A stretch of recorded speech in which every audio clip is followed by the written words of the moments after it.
everyone, I'm Lena and I'm 11 years old. Today I'm going to talk about how friendship lasts and others don't. In a 2008 study, psychologists have asked participants to rate the steepness of a hill. Those who are accompanied with good friends judge the hill to be less steep than people who are alone. So this is just one of many ways that friendship can change how we see and move through the world. Friendship can boost our academic performance, help us deal with setbacks, and even improve our health. And the relationships we form in our childhood and teenage years can shape our beliefs, values, and emotional growth. It's clear that friendships are important, but making and maintaining friends isn't always easy.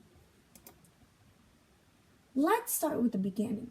If you struggle with approaching new people, you are far from alone.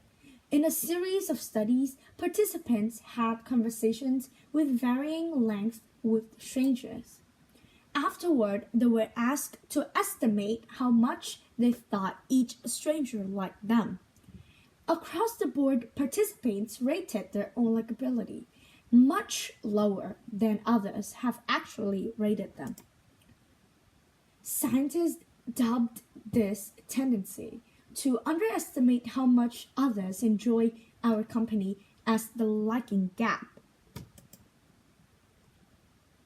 So, before meeting new people, it may be helpful to psych yourself up and remember that others like you more than you think. You may even want to enter these conversations assuming that the other person will like you, knowing as the acceptance prophecy. Psychologists find that when people expect it to be well liked, they often unknowingly come across as warmer and friendlier. The more new people you met, the more confident you will likely feel.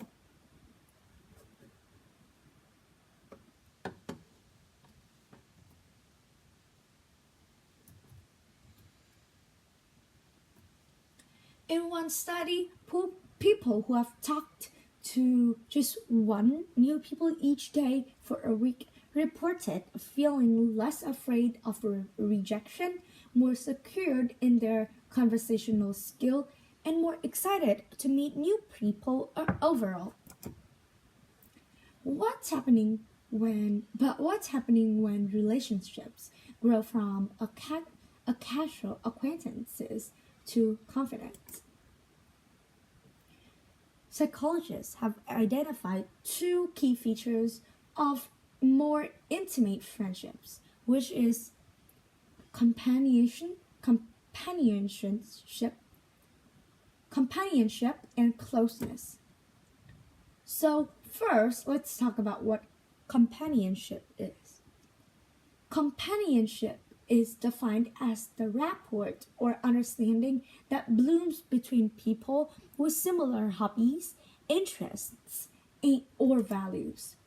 Sometimes just being in the same class or team is enough to build this connection. And a companionship has many benefits. It's been shown to improve self-esteem and increase our resilience to stress. Closeness, on the other hand, it looks different from every relationship. It might mean supporting each other through difficult times or feeling comfortable sharing our thoughts and feelings. But not every friendship has to get deeply personal, especially at first. Simply telling a friend about your day or sharing your interests can help build closeness. While every friendship develops on its own timeline, consistency can help, which can include sticking to plans, chatting regularly, and remembering things that are important to each other. This holds true even for long distance friendship. Chatting and texting can keep these relationships strong as long as they remain intimate, trusting, and consistent. Yet even the close friendships hit rough patches. This is especially true for teenage friendships. For example, there might be a situation that put two friends in a competition, like applying to the same college. One might betray others' confidence or make a hurtful comment. And these relationships can also falter when one person feels unable or unwilling to support the others through challenging situations, like when they break up. The most surefire way to deal with rifts is to talk about them. These conversations can be tough and awkward, but if they're approached in the right way, they can strengthen friendship in the long run. Before these difficult conversations, try to remind yourself to show up without judgment. Avoid getting too defensive or making accusations. Instead, share how the situation is making you feel and invite them to do the same. Some friendships naturally come to an end. Other changes. Whether new buddies or lifelong pals, all friendships can benefit from building healthy habits, and it is never too late to make new friends. In fact, it's also good for you. Well, that's all about my video. Thank you for listening and goodbye.